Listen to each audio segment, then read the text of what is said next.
গত জুন মাসের ২৭ তারিখ রথ মহোৎসবে উদয়পুর পৌর পরিষদের সামনে থেকে জগন্নাথের এক মহিলা ভক্তের গলা থেকে ১ ভরি ৫ আনি স্বর্ণের হার ছিনতাই করে ছিনতাইবাজরা।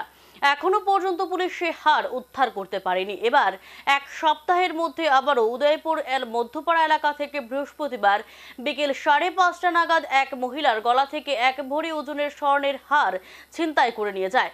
জানা যায়, এই দিন বিকেলে বাড়ির সামনেই দাঁড়িয়েছিল ৬০ বছর বয়সী রমা দে নামে এক মহিলা। তখন হঠাৎ করে সোনামুড়া চৌমুনির দিক থেকে দুই যুবক বাইকে চেপে এসে রমা দের গলা থেকে হার ছিনিয়ে নিয়ে যায়। এর ফলে ওই মহিলার গলায় আঘাতের চিহ্ন দেখতে পাওয়া যায়। মুহূর্তের মধ্যে চিৎকার চেঁচামেচি শুরু হয় এলাকার মধ্যে। ততক্ষণে দুই বাইক চালক ঘটনাস্থল থেকে হার নিয়ে চম্পট দেয়। এই গোটা বিষয় নিয়ে রমাদের পরিবার টেলিফোনের মাধ্যমে রাধাকিশোরপুর থানায় অভিযোগ দায়ের করে। এখন দেখার বিষয় রাধাকিশোরপুর থানার পুলিশ ছিনতাইবাজদের কাছ থেকে হার উদ্ধার করতে পারে কিনা, সেদিকে তাকিয়ে রয়েছে উদয়পুরবাসী।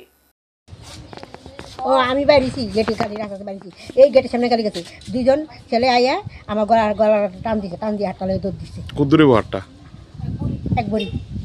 কোন দিকে গেছিল? এই টান জগন্নাথ দিকে গেছে। কতক্ষণ আগের ঘটনা এটা? এই বেশিক্ষণ হয়েছে না, তোমরা কইছো কটা 15টা। আচ্ছা, কেউ আসলো না রাস্তার মধ্যে? আর অন্য কেউ দেখছেন?